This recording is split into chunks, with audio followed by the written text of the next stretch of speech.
Yeah. So what? It's your boy, Bits and Bobs. I am that host of That United Show. Wow.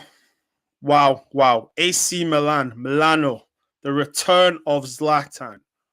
Or is it return of the big flop? 3, 2, 1, let's go!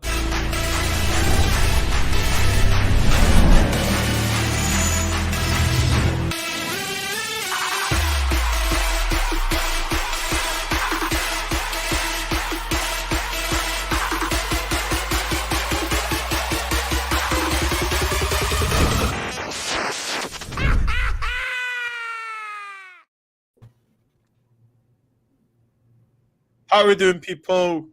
Good afternoon, good morning, good evening, wherever we are. Thank you for tuning in. If you do, please watch this. Please drop us a like. And also, if you're new, please subscribe. Today, we've got a special guest with us. A gentleman that obviously we were trying to do pleasantries before, and he was like, cut the rubbish. I'm just the guy. So please, everyone, welcome KJ. I'm joking. No, Phil Brown. Thanks for having me. Thanks for all the nice words. Pleasure. Listen, Phil, thanks so much for coming on. Obviously, today I'm joined by Neeks, Yep. KJ, and Canada's finest Cam. Guys, What's welcome. up? How we all doing? You okay? Yeah. Feeling good, man. I'm good, man. I'm good. Through to the next round of the Europa League, isn't it? Yeah. Not competition I'm- want to be in, but we're there. Yo, I'm in my full tinfoil hat Arsenal mode here. Tinfoil hat corruption FC and that. Listen, they know what they're doing with these draws, fam. They do. Of course they do. Listen, they need to make the Europa League as prestigious as possible, innit? So they said, all right, how do we put the big teams together? AC Milan, Man United, Roma, Shakhtar. Exactly. And let's put the small teams, Olympiacos and Arsenal, we can put over there. No one has to watch them, innit? So I get it. I see it. Do you know what? With the Europa League draw, right? We got AC Milan, okay, and a lot of people were like, "Oh, I wanted to stay away from them." I'm actually quite chuffed because it feels more like a European tie. Phil, I mean, what's your thoughts when you saw the draw? Yeah, I mean, look, it's 7-time European Cup winner. I mean, AC Milan is still a massive football club, and they've actually really in the last year been on some type of revival. They lost the last 2 games, no big deal. They're sitting within 4 points. They've entered top of Serie A. Ibra's just been remarkable, although sometimes I wish he'd shut his mouth.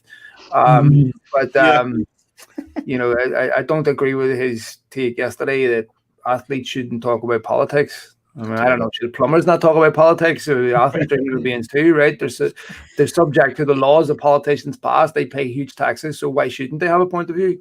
They pay towards these governments. So anyway, the thing is like I think that the United and AC Milan are very similar in the sense of 2 massive football clubs that have had a bit of a rough few years. But it's a game United should be confident enough at winning. 100%. Cam, what do you think? Briefly on the draw, AC Milan, you know, the big boys. So I've been saying it. You know, none of these teams scare me. Other than, like, I'll be honest, like none of these teams have scared me. I think we're the favorites. And I think that's the attitude we have to take. I'm not discrediting how good AC's been this year because they've clearly been a good squad. Zlatan's timeless. He's just ridiculous.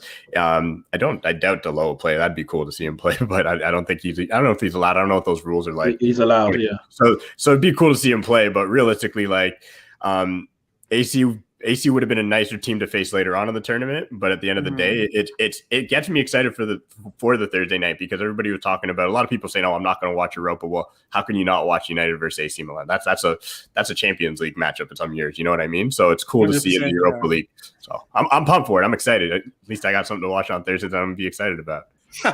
Listen, the first time we dropped into Europa League, I think it was the first time I remember anyway, 2012.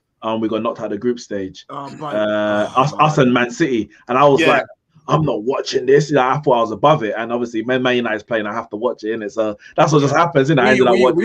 We just about scraped Ajax, bro. And then got touched by Bilbao. Bielsa's Bilbao. Exactly. Yeah. So, and the Herrera coming in strong in that. Munai, and like they were doing some business, man. But since then, I mean, we've been in the Europa League far too many times for my liking. Yep. So, yes, I get the prestigious nature of, I guess, playing AC Milan gets you up for it. But I'm going to be honest. My kind of thought process of Man United right now is we need to finish in top 4.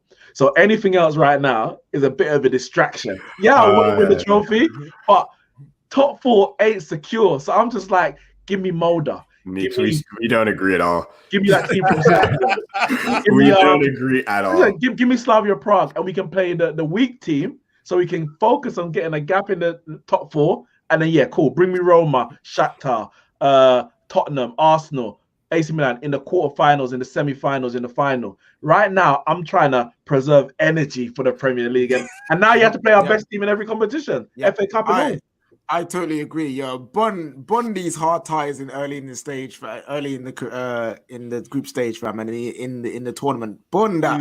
We'll leave that till the end. Yeah, when I'm secure in myself in the league, and I can be like, right, let's do the semi-finals. Let's do this final. Let's do this round of 16. All right, none of that. The only 16. The reason we don't win is 16 extra points in the league, fam. That's all I want to see from 16, fam.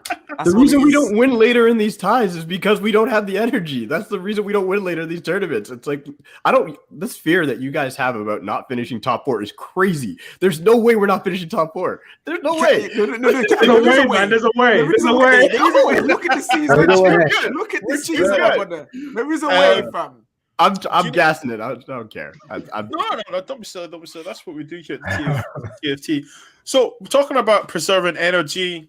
We're talking about cup competition. In the Europa League, we've seen Dean Henderson play. Okay. We all saw the comments. Dean will look to leave if he's not used as a number 1. And I feel a certain type of way about this because for me, it's interesting. Because the pod we done before, Phil, I think it was KJ, it was me, Neeks, I think you're right. We said we wanted to see Dean get given 10 games. No, not me. KJ, not me. Was it KJ? I beg your pardon. KJ was yourself. Benji and Peaks. Benji, yeah. And we were saying that I want to see Dean Henderson showcase his talent for the next 10 games, but given a run because, I think De Gea is losing. There's a lot of credit De Gea had, but I think the credit in the bank is being lost very quickly. Phil, I'm going to come to you first. What do you think on that? Do you think he's being cocky, or do you think he's being confident in himself? I put out a tweet at the start of the season, and I said, one way or another, De Gea or Dean Henderson will not be at Man United next season because it's not sustainable that one of these two is going to sit on the bench. Part of the problem is you need to give De Gea such a huge contract, which really isn't commensurate with his value, that makes him unmovable. Even if you want to sell him, who's paying De Gea $300,000 a week? That's 12 million a year for David De Gea. That's insane. So I would have let him go and replaced him with Henderson. One of the problems for Dean Henderson is his weaknesses are also David De Gea's weaknesses because he's not great at kicking. I had Franz Hoek on my podcast, who was Ned's goalkeeping coach under Van Gaal, of course, who had both De Gea and Dean Henderson. And we talked about Sheffield United. We talked about one of the problems with Dean Henderson, Sheffield United, being that, look, it's not the same as playing for Manchester United. You can play well for Sheffield United. It doesn't mean that you're ready for play for Man United. The pressure is totally different. 100%. Yeah. His kicking at Sheffield United was poor. Now he comes off his line better. He communicates better. There's no doubt. You hear that with no fans. But I still can't remember too many standout performances from Henderson where I felt, you know what, he needs to play more. And De Gea is still getting games after making mistakes, which tells me there's still something about Dean Henderson that doesn't convince Solskjaer. I do think if you needed to let Henderson go and keep De Gea, they will regret it. Because I think that De Gea probably needs a move. De Gea probably hasn't been close to being the top goalkeeper in the world for the last couple of years. And he's at a point in his career where we should be seeing that consistency. So Dean Henderson's English, all that, I think at best, they would like to loan him for another year because they do think he's a long-term solution. But even a year from now, obviously what they're hoping for, next season fans are back in the stadium. By the end of the following season, people are going to have money. No one's going to have money this summer. I've talked to you quite a bit about this.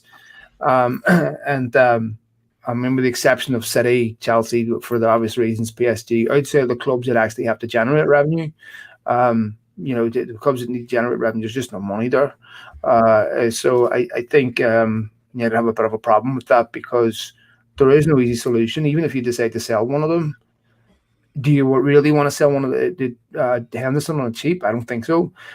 United are looking to cut the fat, obviously, and making sure they cut the burn and not have players that don't play, that they're on big contracts. You can see that's happening. So, there's still Romero, there's still Joe Pereira, and I can understand why they want to cut that, but they never should have given the head a contract in the first place. I 100% agree. I did a video at the time when David De Gea it was at the end of Solskjaer's, his first season when he came in, and there was debate about whether or not he's going to sign a new contract. He was dropping clangers. I'm not going to say he cost us top 4, but I mean, that clanger he dropped against Chelsea when we drew 1-1 went a long way to us not getting top 4. His head was not in it. And I remember saying at the time, De Gea, 1, he should be dropped. At that point, he should have been dropped because his head wasn't in it. And 2, if he's not willing to commit himself to Manchester United, I want to be here, sell him. People were saying to me, oh, no, it's like you're cutting off your nose to spite your face. I said, I don't care. We're Manchester United. We are the biggest club in England, if top 3 in the world. We shouldn't be pandering to the needs of individual players. We should be doing what's best for Manchester United. When we gave David De Gea that contract, we were pandering to the needs of an individual player, and it's going to cost us in the long term, like it did with the Sanchez contract. We get the Sanchez contract, and everyone's like, well, if he's on X amount, I want Y amount. And that bar was set way too high. And now you've got this situation with David De Gea. You've given Dean Henderson a contract. I think he's just over 100,000 a week. Now you've got 2 goalkeepers who are, I think, within the top 10, maybe if not top 5 paid keepers in the league. Right now, David De Gea is going nowhere. And I don't blame him. Why would I go anywhere for less than my 350,000 a week? Who's going to pay 300,000? Who's going to pay him? PSG. That's about it. So we shot ourselves in the foot there. Well, and they let Ander Herrera go. I don't understand why they didn't do the same thing. The Ander Herrera asked for a lot of money. They said, no, you're not getting it. You're not worth it. Go. It was hardly terminal. United, progress. I just don't understand why they caved and gave. I mean, I expect PSG were offering good money, but De Gea's not a £300,000 a week goalkeeper. Not close to it. It's not anymore. Maybe I remember when he had that form. Yeah, there was talk of a new contract potentially coming, and at that time, as fans, we were like, "Yeah, give him what he wants," because at the time he was one of the best. 2018, best keeper. Best keeper in the world. Yeah, but then as time progressed, it's kind of like Man United. You need to start thinking about this, because it was from the 2018 in Spain in the World Cup. You start to see actually there is something going on here. We need to monitor this. And we let it go, and it's like you can clearly now see there is an issue with this brother, and you would still give him that contract. It makes no sense. That's absolutely true. I actually done research on this from way back when Moyes took over, and he actually probably cost Moyes his job, because in the semi-final of the League Cup against Sunderland, where it was the closest Moyes had to come winning a trophy, he drops a clanger in the last second of the game, which takes the game in the extra time. Right? Doesn't save a single penalty. And if you go through the Euros and World Cup with Spain, I was reading, out of 7 shots on goal, he conceded 6 goals. And then I looked at all the clangers that he's dropped in big games, right? And then it was starting to not just be a one-off; it was back-to-back games. FA Cup semi-final against Chelsea last season. And you were looking at so many big games where it's like, this is a psychological problem too. I think the issue, though, not to echo anything, I think the issue why we gave him the contract is also the way the club's run. Like, we give into peer pressure. Like, the club always does this. Like, it was media pressure. There was a lot of fan pressure being like, oh, United might lose David De Gea and Paul Pogba. It's the same reason we gave Victor Lindelof a contract when they're like, oh, Barcelona's sniffing around, so let him go. It's like they always, whenever there seems to be this outside pressure that, well, David De Gea might leave, and then what? Then we're left with Dean Henderson and we don't know what he is. It's like, well, if we had better scouts and better future planning, we'd be like, we would understand where Dean Henderson was in his progression. We would have the comfort to be like, we can give him an opportunity. And if he's not good enough, you're Manchester United. Go buy another keeper. That's the thing. That's what upsets me, because Dean Henderson isn't costing us a lot of money to keep around. So why not just give him a shot? If he's not good enough, hopefully he's better than what David De Gea was giving us. And listen, anybody who's watched the show knows that David De Gea for years, my favorite player on the squad, like oddly enough, so it's, I'm not saying this as somebody who has an agenda against David De Gea. I watch the games, I watch the decline, and I'm sitting there being like, everybody's right here. That 350K is the biggest problem and the reason we're playing him. But right now, I wouldn't drop David De Gea. I think at the start of the season, you pick your keeper. You are my number one. Now, unless you're throwing the ball in the net, for me, it's close enough. You keep him. And additionally, when he has played, which isn't too much his fault, but when he has played, he hasn't done anything spectacular to say, whoa, this guy's ready to be Man United. Generally, it's because he's playing in the cup competitions and he's not having much to do. But equally, David De Gea hasn't really cost us any games per se. I think you can make us. Which of United? Which one? The 2-1. I know. No. He was fouled. He was fouled. He was, but he's got to be stronger. He's got to do better. Come on. So he's got to do better. He was fouled. He was fouled. But either way. Oh, Everton. Come on. What's that? You can put this on David that he can put down there. Some people put on Maguire. Some people say we concede from set pieces in every competition with anyone. So you put on the coaching stuff. If David De Gea was performing this season, how he was performing last year or even the year before, 100% drop him. But I don't think, for me, he has been in droppable form. But what I would say is going into next season, you do the same thing. You pick your number one. And for me, next season, you say, Dean Henderson, you are my number one. And you stick with him unless he becomes droppable. And I think that's... So right now, I'm cool with David De Gea, but I want Dean Henderson to play every cup game. Don't take away semis or finals, whatever, like you did with Romero last year. Give him every cup game. And then next year, you say, Dean Henderson, you're my number one. David De Gea, 300,000 week, I don't care. You're on the bench. Because either way, we still have to pay him. It's not like you have to pay him more when he's playing or less he's on the bench. I'm going to pay him. No, I get that. For me, the reason why I want to see Dean Henderson in more games in the league and give it a run is because for me, it's like, one, we know what De Gea is. He is set now. Like, this is, for me, this is him. This is him. The regaining the form thing is gone. Like, that window's gone. This is him now. And two, like we said, the games where he's played, we haven't wowed us. Why?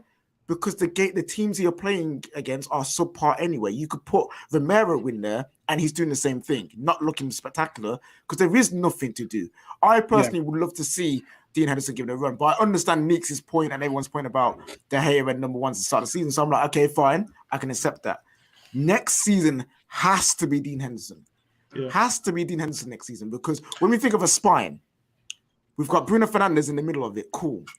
But when you go backwards, you got Harry Maguire, who is questionable in himself. But then you go back again and you start with De Gea, who is questionable in himself. So already we're at a start of a spine that's not good enough. So for me, it's like I have confidence in Dean Henderson to grow and get better, whereas I don't have that same confidence. I have hope. I have hope in Dean Henderson. Do you know that word hope is a great segue to the next topic. Daniel James. That's no hope. Next one. Do you know what? Look, Phil, I listened to your podcast and I thought it was quite interesting what you said about Daniel James. And I've played football and stuff. I don't really mention it, believe it or not. But like, you said something that actually got my ears up, and you said, are we now seeing Daniel James being coached properly? Are we now seeing that Daniel James has went away, assessed the situation, and now being coached? And then I went back and watched highlights of the games and stuff, and I think I agree with you, because I think like the last couple of games he's had purpose. He's looked like he's known when to go, known when to show. His passing's not been that bad, and he's not spamming crosses. He's not crossing for the sake of crossing now. And he scored. Look, he scored a couple of goals. Okay. And I'm thinking, when we played, if you played well, you kept your jersey. If you scored, there was no way you lost the jersey. And he's doing that right now. And I'm going to chuck in a spanner here. Don't say it. If you dare say we don't need Sancho because we got James, don't say it. Sneaks. Let me hear this. Yeah, let him land. Let him land. Yeah, let me land. But like, are we seeing an advert from James showing that he can be the right hand side to provide balance? For now. Listen, I think there's no comparison between Dan James and Jadon Sancho, right? I mean, it's honestly, it's the equivalent of, Formula One and a Ferrari and the Flintstones car, right? I mean, there's just no comparison, right? I mean, look, if Dan James was a Flintstones car, he would be what a Flintstone car, bro. You know what I'm saying? Quick, bro. Yeah, Solskjaer said something a week or two ago which I thought was telling, and he almost tried to put it back in his mouth after he said it. And halfway through it, and I don't know if it was broadcast over there, it was broadcast over here, and I was asking him about Dan James, and the guy said that he disappeared for a while, came back, and he said, "No, he never disappeared, but you have to remember he came from the." And he didn't know Solskjaer didn't want to say it because he knew exactly what he was saying and what was going to be. He came from the championship, the level is massive. If you looked when Solskjaer started out that season, United were playing counter-attacking football. And they played okay for the first couple of games. Then once teams figured them out, they sat deep.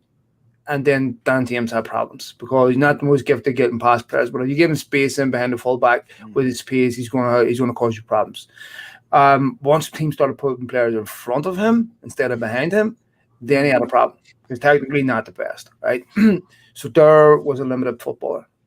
He becomes an impact player in a game where maybe you're winning 1-0, team has to come out, and now he causes problems the last 20, 30 minutes with his pace.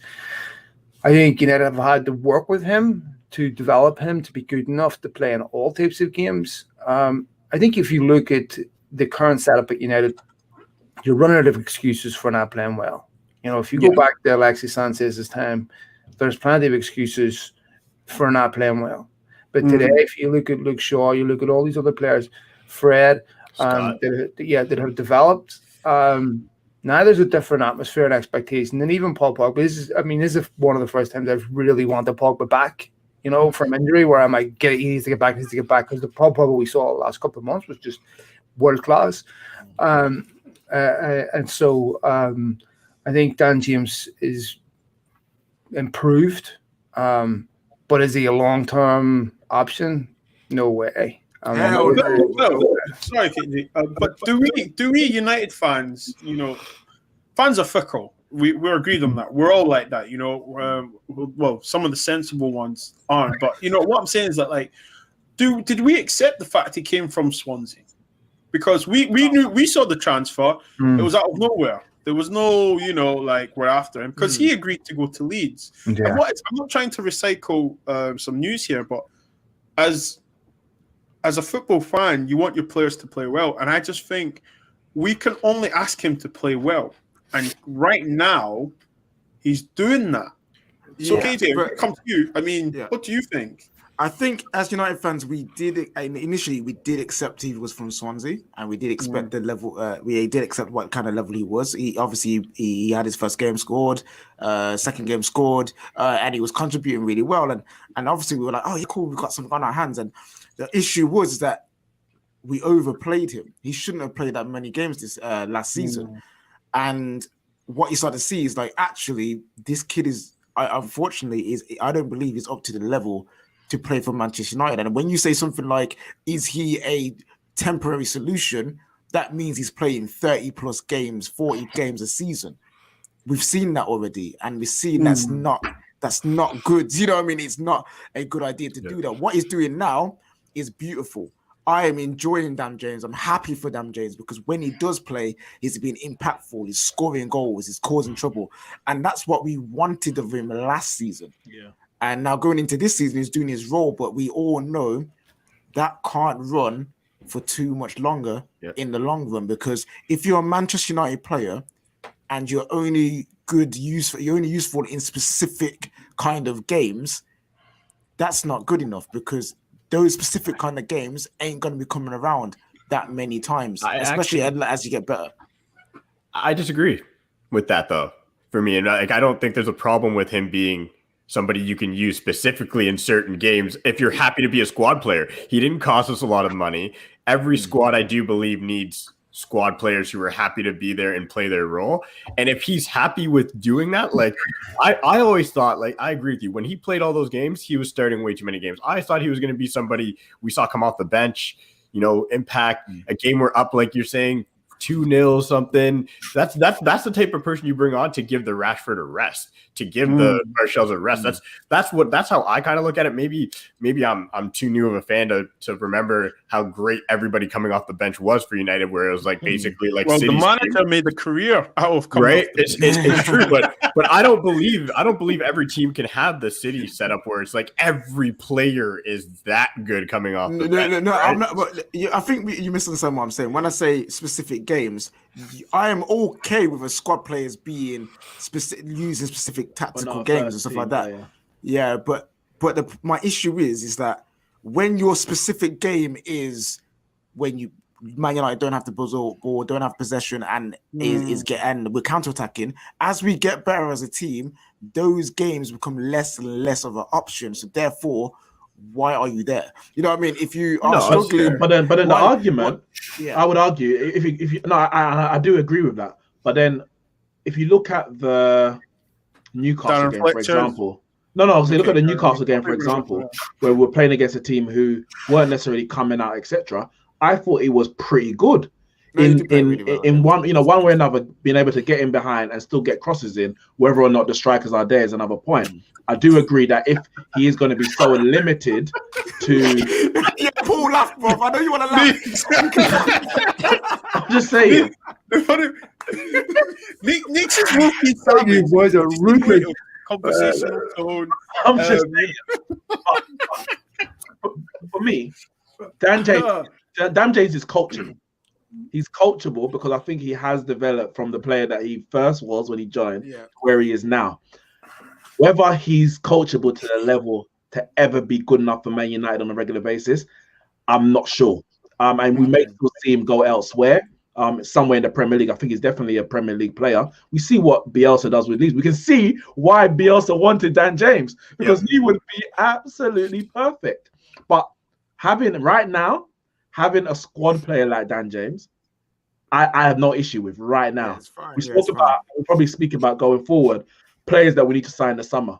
There's certain players that I'm not even really talking about letting go, because when you let them go, then you still have to go find a replacement who's going to fill that role. And right now, we're not even in a position, for me, where we're looking for replacements, but rather we're looking for holes to actually fill. So I'm like, Dan James, cool. Sit there, keep developing, and let's see in another year. If you haven't got better as much as you need to, then we can still move on. A player like him, he's always going to hold value. I think a player with that kind of pace is always going to hold value. I think, let me check on a spanner here then, because KJ, you say about you said, what's he doing here then? And then I said, Neeks, you were about to start. Then I said, I thought you were going to talk about previous squad players. Now, football has changed. The level of footballer has changed. The average level of the footballer, the level of the average player has changed, because Darren Fletcher was a squad player for Man United. He played in certain games. Park Ji-sung played in certain games. He was a big-time player. I think he was underrated. Happy belated birthday, Park Ji, if you're watching. Come on now.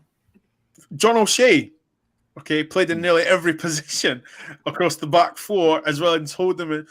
I've said Phil Neville. And then got Sunderland relegated. Yeah, well, there you go. But in the Man United jersey, we remember him in a positive way. Yeah. My point is that, they were not world class. They were not elite footballers. Yeah. They were players that knew their job in a sporadic way. But the thing about my spanner is that is Daniel James in the category of those players? When I say category, I don't mean level of talent. Okay, because we knew, listen, those players, Champions League winners, so on and so on.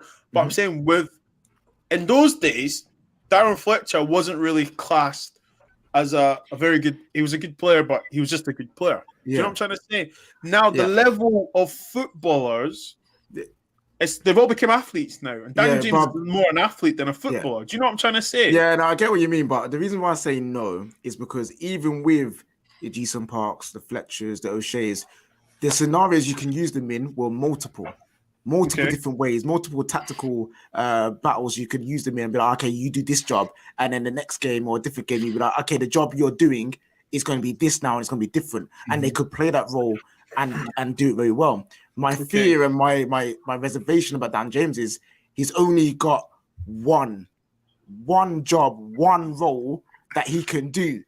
You know what I mean? And if it was the fact that he could do... coaching was better too. Yeah, and you got that as well. But like, you got the one role that he can do. If you could do 3 different roles, you can play as a wide winger, maybe when we need you as a defensive winger, a fullback, more of a wingback kind of role, and maybe as an inside forward at a decent level, I'd be cool with Dan James. But I don't see any of that. I just see the one specific role, the one specific way of playing, and in the long run, I just don't feel like that would be enough for him to keep his place in the squad if we're looking to get better. Okay. Well, fair enough. Talking about someone, Hutchinson was a baller. He was. I don't think that's a fair comparison. Even Darren Fletcher. Do you know what? Quick segue to Part G song. Quick segue to Part G song. Phil, what was your favorite memory of Part G song? Just on the top of your head. You know, it's very hard to pick one out because he was such an integral. I mean, I was actually going to say this before someone spoke up and said it and said Part G song was a baller. Part G song was a very, very good player. And one of the things is that when we were talking about the likes of Fletcher, Part G song, everything, their limitations, what they couldn't do, we had players in the team that could do the things they couldn't do, right? There was world-class players to fill the void. United don't have that anymore. Right, so if Dan James is limited, they don't have world-class players that do things that they can't do. So what their limitations are glaring. So don't create enough chances in the game. It's partly because Dan James isn't contributing. There's no one else who's going to take over that role. So I mean, for me with Ji-sung Park, if you go back to the year United won the European Cup, 2008, he was integral at that. And to me, you look at, he always played well against Arsenal. And I think I can't peg out one specific moment with him because every time I do, I think of another one. I'm like, no, I don't want to leave that one. I don't want to leave that one. And for a guy, I remember when you had sent him, I was so disappointed. I was perennially disappointed we had sent him under Ferguson. It was always underwhelming. I was for 5-6 years. I was screaming in the fielder.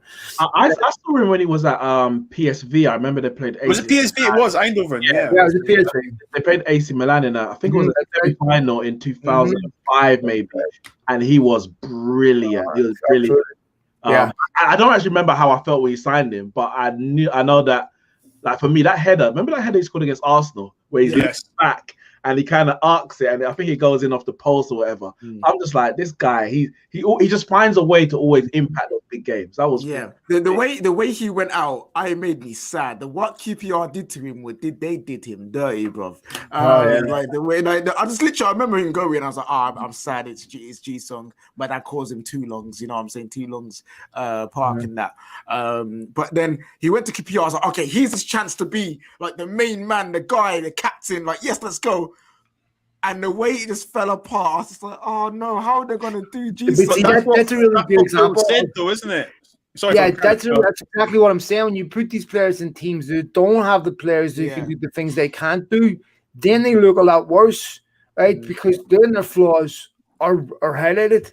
So, and this also happens in reverse where United buy players that don't fit a system, they sell them, and then they play exceptionally well when they go to another football club. This is why you can't just buy good players. You have to have serious thought. This is why managers never worked at United, because the people that were selecting them were selected on the criteria that he's a bit good, he wins trophies, he'll do, without any real serious thought about, okay, but if you bring Mourinho in after Van Gaal, you have to sell most of this team and get Mourinho his own players. You can't lose interest halfway through his contract like they did, and then sort of half support him because now you got to turn up a game with Solskjaer, and they finally worked this out.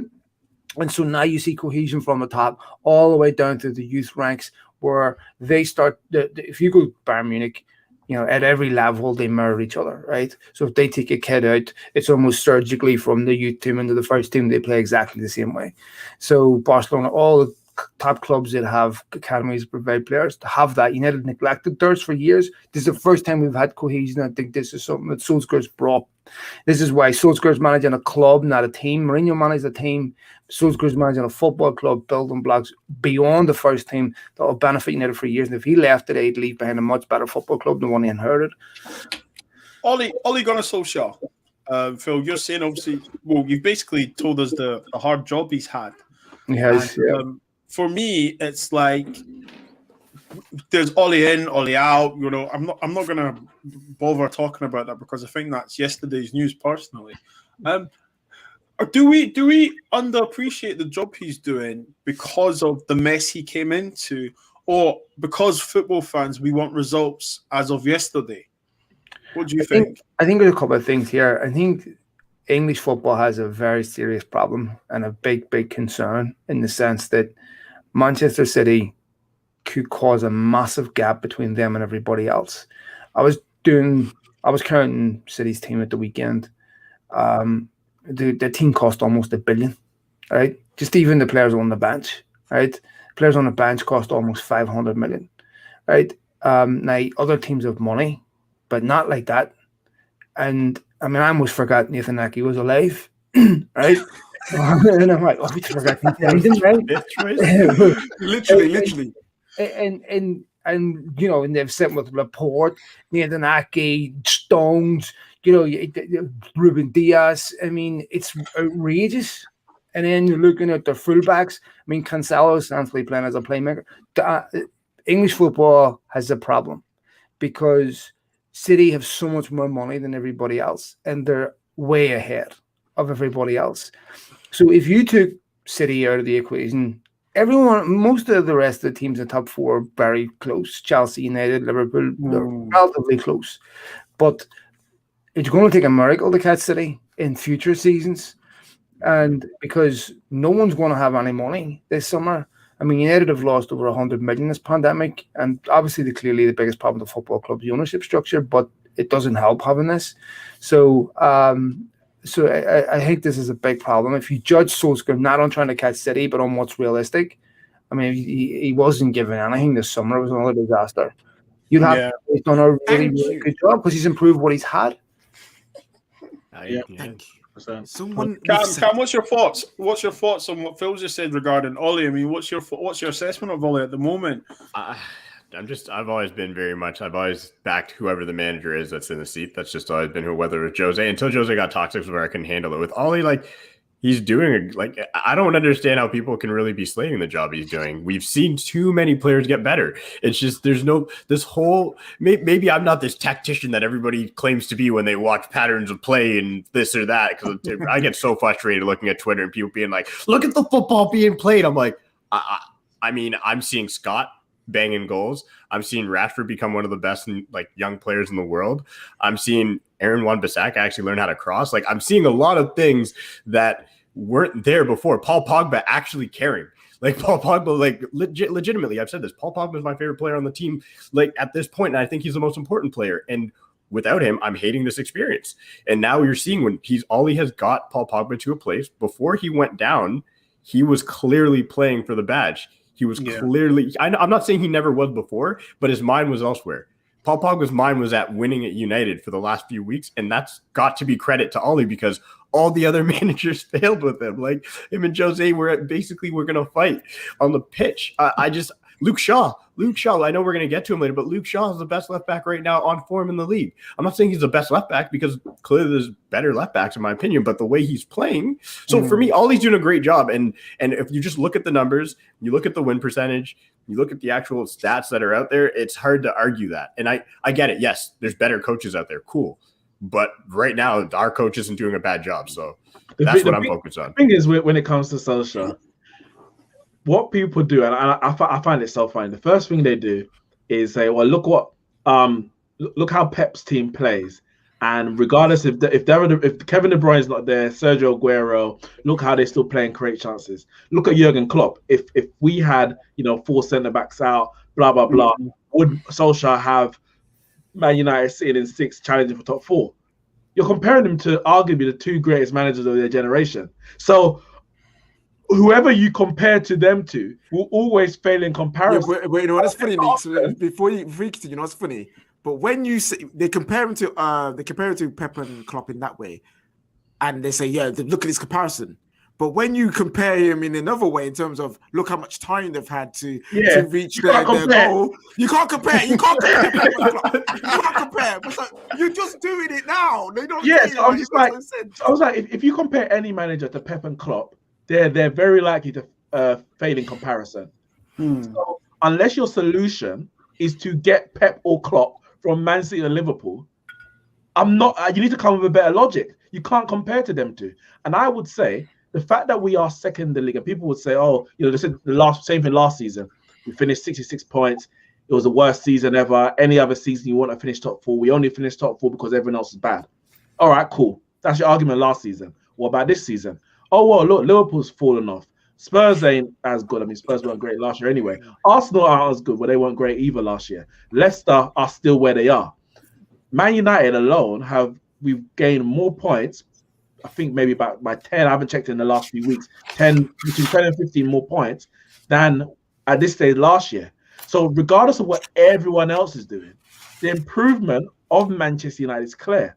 But of course, when you're always comparing to Man City and Pep, then of course we always want what they've got. We always want to be at the top. We always want to be playing the sexiest football, the fashionable football. But we have to understand where we are, where we've come from under Solskjaer, and where we still have to go. And even if we're to get Pep tomorrow, we still will be playing the Man City football with these players. Yeah, I do think one fair thing people can say is if Ollie does get to, let's say, another semi or final, whatever, and we don't get over the line, yes, people can start saying there's limitations there because we're not winning those big games. And you're allowed to say that because that will be proof is in the pudding. If he keeps getting to semis and he keeps getting knocked out, then there's a limitation in his coaching. And that's something you're allowed to pick on. And I'm never going to tell people they're wrong for that. But currently, it's very tough to be like... Yeah, for me, it's just like his job is... I see Ollie as a man with a specific job and that he's trying to complete at Manchester United. And for me, in my eyes, that's not making us champions of England. When he came into the job, we never expected that from him in the first place. You've seen him manage 2 seasons, well, basically coming up to 2.5 seasons now, and you still say you can't win the Premier League. So my expectation of that from him is not there. For me, it's like I see a man who's got a job to do, and that is to help restructure and rebuild his football club. So until I see that job being complete or basically there, I can't be screaming Ollie out because what he's trying to do, he can only do so much with the structure above him.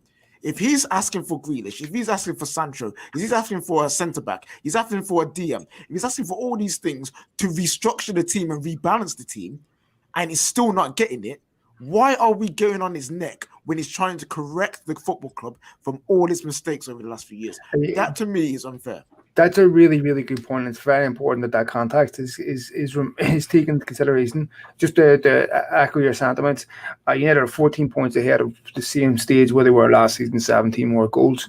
But Solskjaer has to answer, as you were saying, Cameron, the very last question. Can he take United that final stage of turning them into winners? This is the hardest part, right? You can improve, but the difference between good and greatness is that final part, and that's very, very hard to do because it's really hard to get consistency out of human beings. Human beings have trillions of variables. They've got family life. They've got lots of other things going on, and it's very, very hard to get a group of professional athletes focused, trusting someone that's never won anything before, because people do not, in any working environment, when you're asking them to do something they don't want to do, will look for a reason not to do it. And it's very easy for players to look at Solskjaer and go, Do I really want to be doing what this guy's at? What is he? What does he ever want? Right? And so this is where it gets hard for Solskjaer because they have to trust him and they have to be willing to do things they haven't been willing to do before.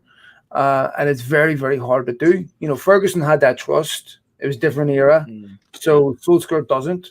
And you, if you're United manager, you can't keep talking about the future forever. At some point, the future has, the present has to be about the future you were talking about. And you can't be saying you need 5 or 6 windows and then letting windows go by with doing nothing, right? Yeah. So Solskjaer is really, we're at a point where 3 years in, this is his team. I know he hasn't got as much money as previous other managers, but this is Solskjaer's team. So I think it's fair to expect at this point, and I love him and I think he's doing a great job. Okay, when can we start expecting trophies, Ollie? Because I think that's a fair question. I think if you're an United manager, that's an important answer. For me, obviously, he's been there 2 years and a couple months. So this is his second full season. Last year, we finished 3rd. For me, I'm seeing progression in terms of consistency in the league. And hopefully, we're in a position where we can finish 2nd and a closer gap to 1st place. Last year, with 33 points. We reached 3 semi-finals last year. We've reached another one this year. We've got a potential to reach at least 2 more other semi-finals and hopefully go one step further. If we get, say, 2nd place, we see the same significant improvement in the league that we're seeing at the moment after 38 games. But let's say we get knocked out of 2 semi-finals, which would be a massive disappointment because it's like, well, where we have to get over that line, we're still failing at the final, at that hurdle, not even the final hurdle, that same hurdle. For me, next season is the one where I'm saying, well, you finished 3rd last year. Sorry, the first year, you finished 2nd in your next year. Now you have to win. And I'm not saying necessarily you have to win the league because that's always going to be difficult, but you have to win something. You have to win an FA Cup. We should have been in the Europa League, so I'm not even considering it. You get out your Champions League group, you get to the quarterfinals, you win a League Cup, whatever it is, there has to be year-on-year progression. Finishing 2nd every year and no trophy ain't progression for me. You have, because even when we weren't winning league titles, for example, under Fergie, we were still competing and winning the smaller cups in preparation to win the bigger cup. So for me, I'm not giving Solskjaer a pass this year. And I think it's important that we win something very, very soon.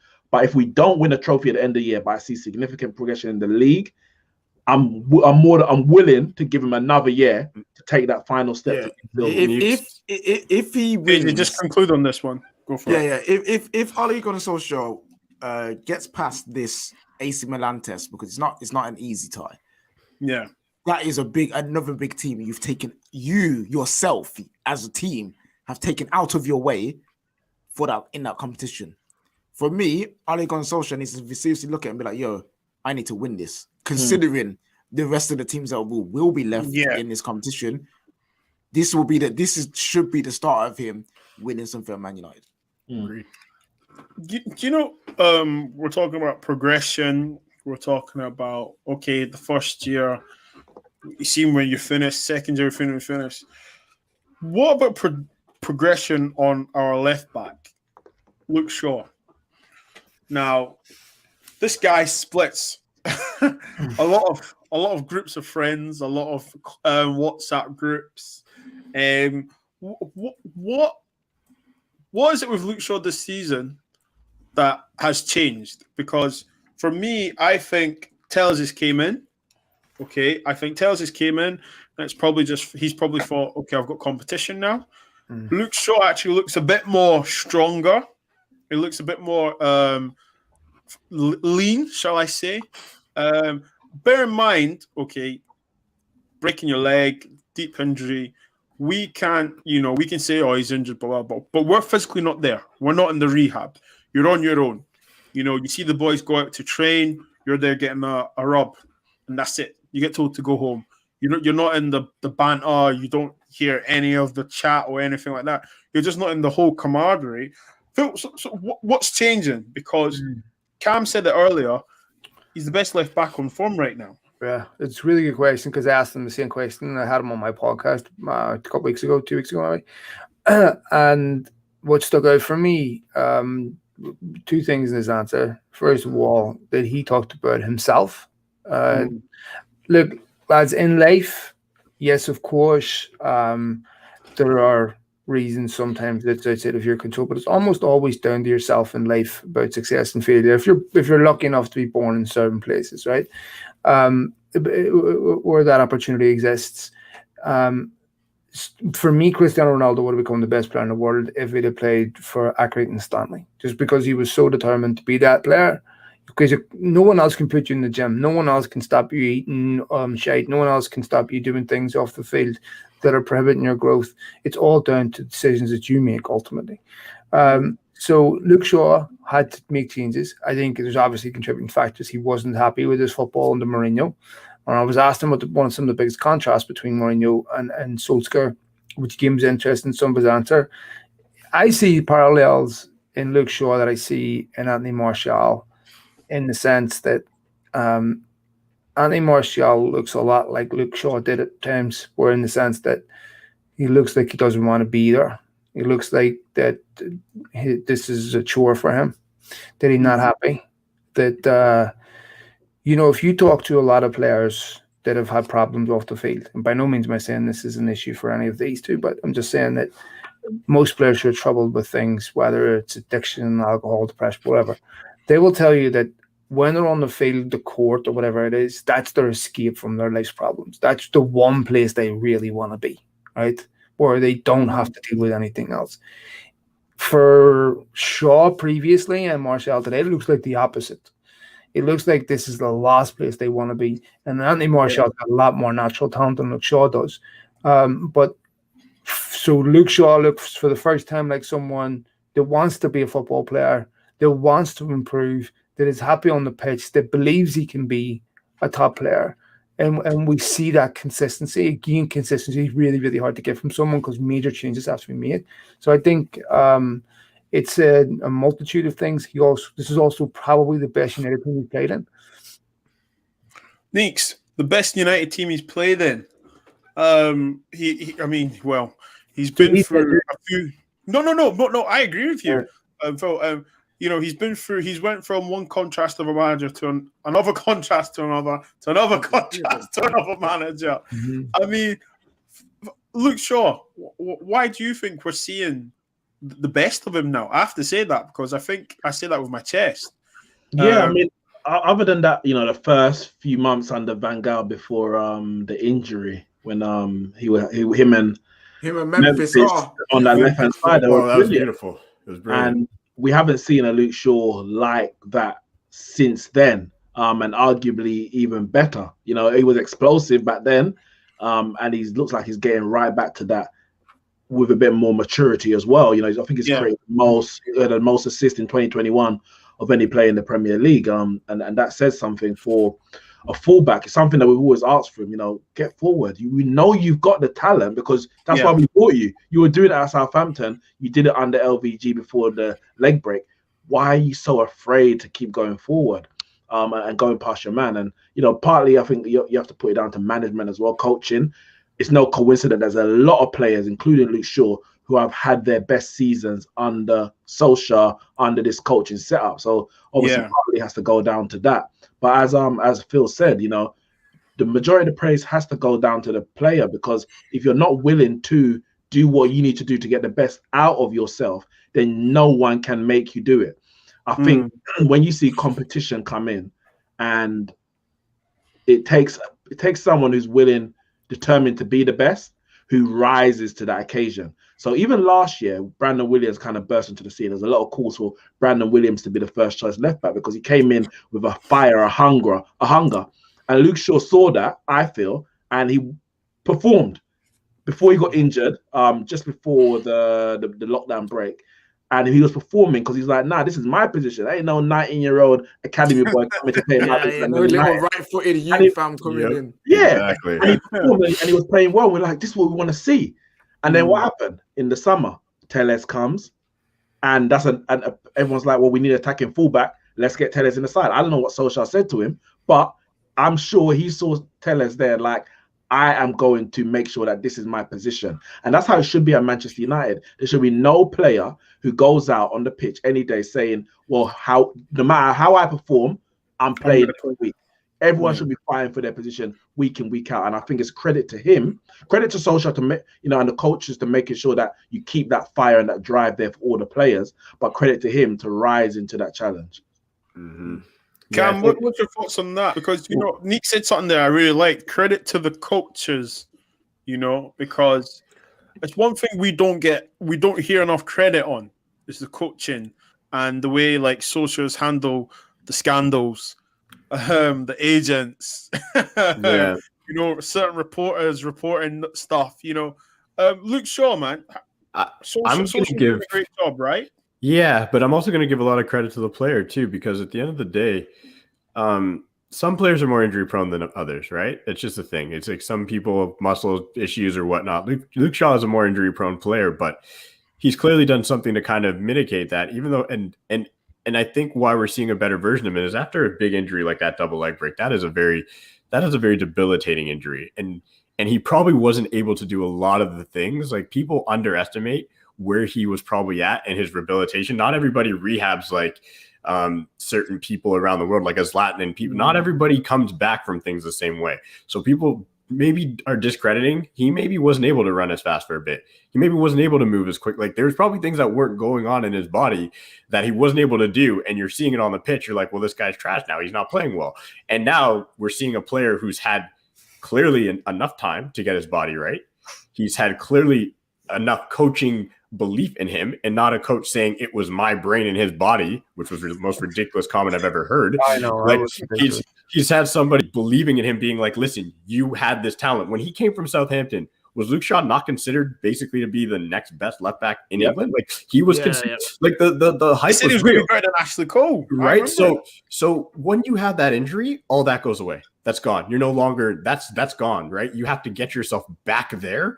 And through all the scandals and the pictures of him being out of shape and the Mourinho throwing him under the bus, that's so much to unpack. So I'm going to give a lot of credit to the player for bringing himself out of that and now being able to be the competitor he truly is, because he looked at Telles and was like, sorry, B, like, I'm happy you're here, but this is my spot. Same with what he did to Brandon Williams. And every time he's come back from a small injury this year, he's looked good. So I'm giving all credit to the player on this one. I'm very impressed with the way he's played this year. I'm happy that he's kicked on. And I think he's going to be our left back for a while. And I think I'm so happy that Solskjaer has clearly put the faith in him, because a lot of the fans and keyboard managers are like, why aren't we starting Telles? We need to see him in there. He must be better than Luke Shaw. We're not seeing him because Luke Shaw's playing the way he's playing, and because Solskjaer put that credit, like that confidence in him as well. KJ, do you want to conclude this? I mean, we all seem to agree on Luke Shaw that he's had his problems. He's changed himself. He's actually, you could say, he's reformed himself, and he's actually paid attention to his body. He's eating. I mean, I can't believe when I was seeing some games there, he was coming inside, he was dashing down forward, and the recovery pace. I'm thinking, this is the guy we bought. This is the guy we thought, wow, that's gonna, because we saw him doing bits at Southampton. And it's thinking, wow, this is great. He's our player. Why now? Okay, and what's going to happen going forward for him? Everyone said a lot about Luke Shaw as a man, as a player, and we congratulate him for doing that. And I think it's amazing to see what he's doing. Me and him are of a similar age. I remember when we bought him, I was just like, yo, I'm sitting in my yard playing video games and going to uni, and I got Luke Shaw going to Man United at the same age. So it was, for me, like, there's a bit of relation in that way. And so seeing him do what he's doing now is amazing. Like, I'd say this as well. I say one of the reasons why Memphis end up leaving is because Luke Shaw got injured. I honestly believe if he never got injured, Memphis would still be a Manchester United player, because what they was doing down the left-hand side was amazing. And again, we've got to look at our left-hand side now. Who's there now? Marcus Rashford. And Rashford looks bad when Luke Shaw's out. Yeah, you know what I'm saying? And I feel like Luke Shaw now has another guy there. It's like, right, cool. Like, we've got this connection. I'm able to go inside because I know Rash is going to be on the right. When he used to play with Martial, he couldn't go inside because Martial is always going to be on the inside. You know what I'm saying? Like, and the connection's there, and I feel like there's a better partnership with him down at left-hand side. There's more confidence, belief in himself going down the left-hand side with Rashford there. With the belief that Ollie's instilled in him, in himself, is just helped him immensely. So yeah, big up to Luke Shaw. He's looking a lot less like me when I eat. You know what I'm saying? Like, like he's looking cool. We've got similar body types, so I know. So yeah, big up Luke Shaw, and I'm excited to see what happens for him in the future if he can keep this up. I like a player that sees competition and he's like, bun that, fam. I'm going to be number one. I like that mentality. He's got a strong mentality in that sense, and he's got a bright future now. For him and Rashford down that left-hand side, hopefully they can keep it. He's only 25. Literally, we're the same age. We are the same age. So if I write him off, I write myself off. You know what I'm saying? Like, that's all it is. So Luke Shaw is probably a shoo-in for the Euros. I'm hoping for good Euros for him as well. And yeah, this should only be, as United fans, we can only be proud and be hopeful that he continues it on. Well, the only thing about the Euros is that Southgate's manager, and he's called up more right backs than he has left backs in general. So I mean, listen, we can hope and pray for him, but I don't think. Hey, listen, Phil, we play them in the Euros, so I'd rather Luke Shaw not be there personally. You know what I mean? I hope he plays Kieran Trippier. Do you know what I'm saying? But We've had a joy talking about Luke Shaw, and it's fantastic because I think he's getting the praise that he's deserved, because equally he has been criticised for a good couple of seasons now, and I think that's something that we are known for at TFT. Equally and fairly we criticise, but the same breath we will also praise. And there's a player right now who is hot on everyone's lips, and I can't not mention him because he played another game of football the other night there, and he didn't score. And I saw so many tweets of he's rubbish, he's this. Then I saw other tweets saying we don't create anything for him, and I'm thinking to myself, this guy's short of confidence. Anthony or Tony Martial, we all know the song.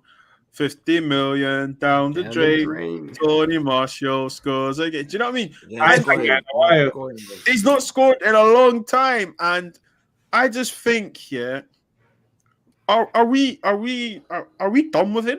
When I say are we done with him, are we just accepting the fact he's not a centre forward? Has he ever been a centre forward? No.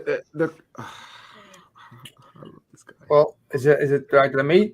Yeah, go, KJ. Actually, do you know? KJ, go. Why it's resting your head? Please say it, because it's just I love this guy. As a player, I love him. I genuinely do. So see, this is heartbreaking. I think a lot of the heat, a lot of the abuse, a lot of the criticism is coming from places of disappointment. And I think we all know. You'd rather your parents say, I'm angry at you, than I'm disappointed in you. We all know that. And that's what happened now. There's a massive air of disappointment. He scored 23 goals. He looked absolutely scintillating towards the end of lockdown. And you're like, right, cool. Now it's time to kick on and become that striker we believe you could be. And he just hasn't done that. And is he a striker? Is he a striker? This is what it is. He is France, what he wants maybe. To be. No. He is what he wants to be. And right now, he don't want to be anything. And that's the issue. He don't want to be left wing, and he don't want to be striker. He is in this weird limbo as a player, and I think as a man, about where he is in his life. And until he figures that out, until he figures what he wants to be, what he wants to become, the kind of player he wants to leave a legacy about, he's just going to be here. I think the bringing in of Cavani has shook him massively, and that's not good on his behalf. He shouldn't be carrying to competition. Seeing his best mate Rashford going from strength to strength, again, he's affected him in a way that, you shouldn't be affected this way. And we as United fans, I believe, should we be done with him? We probably should be. we probably should be. We probably should be done with him. But me as a person, I just don't want to be. Just for the fact that that's a good point. There's nothing wrong with that. That's okay. Yeah. It's fair. yeah. Phil, yeah, can I ask you a question on the Yes, back of man. that, KJ? On the back of what KJ's saying, yeah? Yeah. And I think majority of us are with KJ on that. This is not the first season he's not really delivered. And listen, I like Martial. I don't know if I love him as much as KJ, but I mean, he's alright. But like, I like him. I like him when he's in full flourish. He's smiling. But I haven't really been able to say that as much. I said it last season. He done well. And some of the things KJ mentioned, a new player came in. He looked shook. Your colleague is flourishing, right? The banter is, to me, I'm going to score more goals than you. Do you know what I mean? Let's kick each other on. Let's spur each other on. Cavani comes. Instead of being shook, you should be like, okay, let's see what you've got. Let's learn. But do you know what? While you're here, I'm going to outscore you. Yeah, let me send you back to the old man's home where you should be, bro. That's Do you know what you what I should mean? be saying. Do you know what I'm saying? Like that. I want to make a advance something because there was something that happened last week. Kylian Mbappe scores a hat trick at the new camp. The next day, where you're going. Erling Haaland says, I want to do the same. Right? Now, that's Anthony Martial's French teammate. Why isn't he going out against Real Solskjaer saying, I want to do that too? Right? Why isn't he using that as inspiration? It doesn't have to be identical, but if it's not that, what is your inspiration? What is it that's bringing the best out in you? And what is it that's dragging that out of you? And I want to be careful on Martial because Jesse Lingard took scandalous abuse. Yep. That went way above and beyond. That was anything that was rational. And I love football and I love Man United, but it's football, okay? And I think we have to be careful about where we go sometimes with criticism. And we're living in an era where we're talking about mental health a lot. Anthony Martial's been racially abused. And I am looking at Anthony Martial in a way where, KJ talked about disappointment. My emotions almost move into part sympathy for him because I look at him and I'm like, maybe we need to ask ourselves deeper questions. Is this guy dealing with something off the field? Is there something possibly? Because he doesn't look a happy guy. He doesn't look like he's in a happy place in his life. And we assume, so many people use how much money you make is whether, that's a barometer for how much sympathy you can have for a human being. That is no relevance to me. A human being's a human being. And I look at Anthony Martial, I'm like, okay, do I really want to pile on this guy? I can't find anything new to say about him. He's blessed with insane talent. We know that. I wanted him to be one of the best footballers in the world that he's capable of. But who knows? Maybe there's something going on in the guy's life. I don't know. But to me, Anthony Martial has to decide what it is he wants in his life because he doesn't look like he wants to be a footballer right now. He has immense talent. And I if you look at his two best seasons, the season after was poor, right? Yeah. Last season he was magnificent, and he can seduce you with that talent because he has amazing talent. And for my money, prior to Cavani coming, was the best finisher at the club. Yeah. So, but this season he looks totally different, and I don't know. I just want to be careful about jumping on too much because he's heard it all. He's criticized. It clearly isn't going to change how he plays. So. I think that there's nobody has the money to buy him, so he's going to be at United next season. Sorry, Indiana. Indiana. No. I don't know why. I don't know why. Yeah. I think it's a psychological issue. So I have a weird thing with him because obviously I'm wearing his kit. Like I don't even own the Rashford kit. I loved Martial too when he came in. I still remember that first goal he scored against Liverpool. But Martial reminds me, and I'm into a lot of different sports, right? I follow athletes across all sport, and Martial just reminds me of there's certain athletes that need to be the guy. There's just certain athletes that need to be the man. They need to have the song sung about him. They need to be the focal point. Martial has not once lived up to that fight when he's had to fight for it. When it's been just him, he's been good. When he came and he was a youngster and LVG put him up front and it was like, you're our guy because we had nobody else, he flourished. Rashford and him start competing on the left-hand side. He was still doing okay. He was. Remember, it was Jose was switching them in and out, and that was a lot of fun because they were fighting for it, and it looked like Martial was actually winning the battle. And then Sanchez gets bought. And what happens?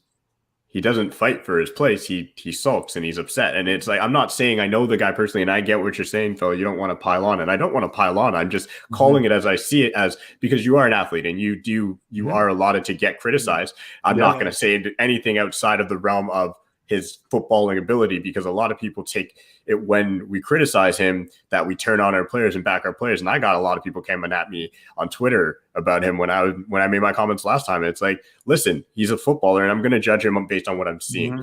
So what we've seen when he had the mantle handed to him, when he had the 9 taken from his back, we saw him again fade. And we saw his camp come out and make comments. And that was the first time where there was no speculation. We were told by his camp that him losing his shirt insulted him, it hurt him, and it put him in a bad place. He told the world that I'm not really up for this competition. So we lose. Yeah. So Lukaku and everybody leaves. Martial gets it back, kills it. This year, Solskjaer, every right to say, I need a striker who's going to break his nose, who has great movement, somebody you can learn from. Brings in Cavani. Cavani has a few good games, and all of a sudden Martial's place starts being put in question, and he doesn't step up again. I think Martial needs to go somewhere like a Lyon or like a Roma or somewhere where his place will never be in question, because those teams will never be able to get a player that good to replace him. But then the whole disappointment thing comes in. Now, cool, for him it will be all right. Yeah, I'm the main man. But for a guy of his talent, he should be. But maybe that's not what he wants. Yeah, he might not want that. Yeah. I'm just saying, from the outside looking in, a guy of that talent should be at the best clubs. He's that good. When you compare him to Marcus Rashford is a brilliant footballer. But when it comes to pure footballing talent, for me, Martial's better. When you look at their records as Man United footballer, the fact that they are so close, goals, assists, appearances, etc. For me, you credit Marcus Rashford for getting the most out of your talent. But I also look at Anthony Martial and say, why are you, as someone who's also 2 years older, why are you not outstripping Marcus Rashford in all those attacking metrics?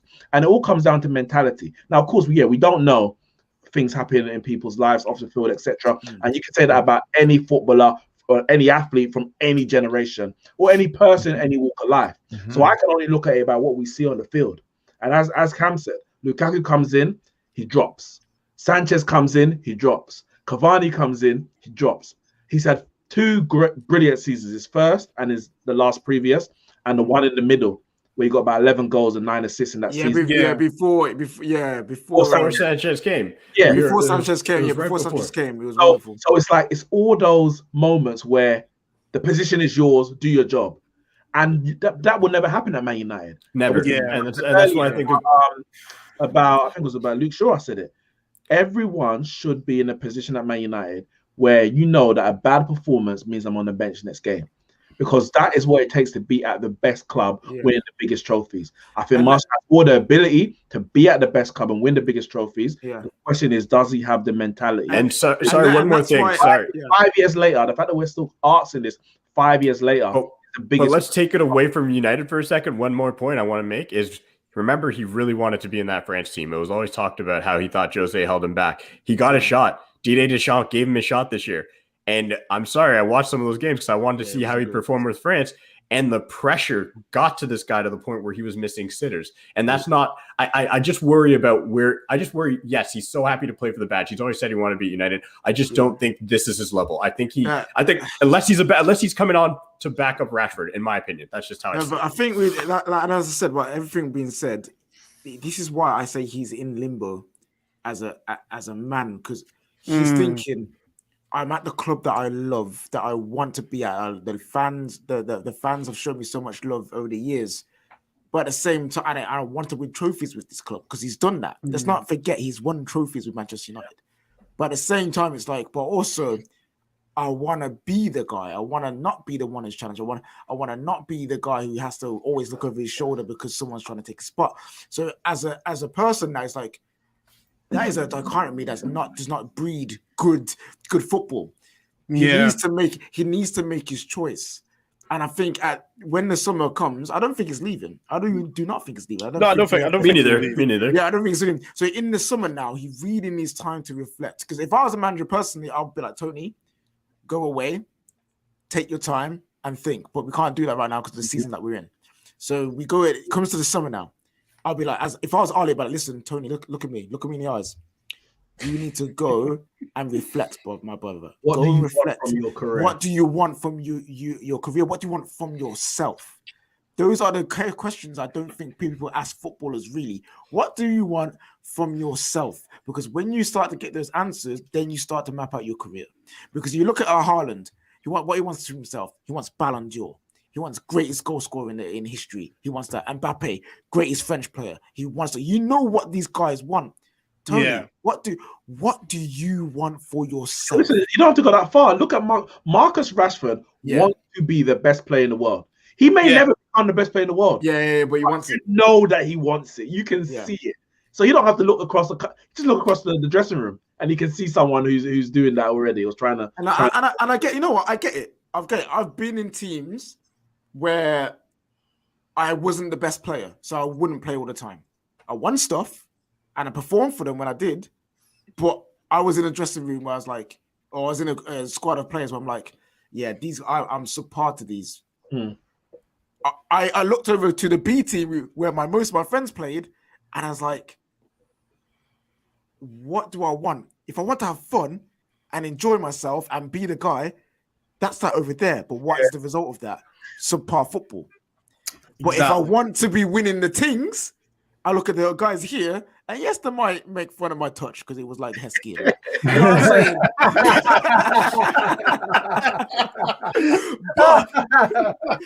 but I'm winning things. I played a final the same day Aguero scored the winning goal against QPR. Wow. I scored 2 goals in that final and won us the game. I couldn't have got that if I was out there hanging out with my friends. Yeah. Exactly. So these are the questions you need to ask yourself. What do you want? And I think, Tony, in the summer, you need to answer that question for yourself, my brother. And the final question I'll ask you, gentlemen, because I'm careful of time and stuff. What is a good season for Man United? Tough crowd. Yeah. Well, I think it has to be an improvement over last season. I think they have to make sure that we're not asking, are we going to finish top 4 last game of the season? I think that has to be secured long before then. And I think it has to be at the very least a trophy. I find it harder to defend United's season success just finishing second. If Solskjaer finishes second, finishes a trophy, then I think that's success. Yeah, I think any season for Man United that we don't win a trophy can't be considered successful as a club. Like, I'm not going to say, oh, you players are terrible because you didn't win it. You have to say, is the squad good enough? I'm not going to say you manager, you coaches, you're not good enough. But as a club for Manchester United, you should be winning something every single year. It doesn't mean you sell or sack everyone if you don't. I think a successful season would be second place in a trophy. I would accept as a stepping stone second place. I'm going a bit deeper. I think it's got to be within 8 to 10 points of City, not even just second. No, that's just. I'm just saying that's what I at the current stage, like, that should be doable.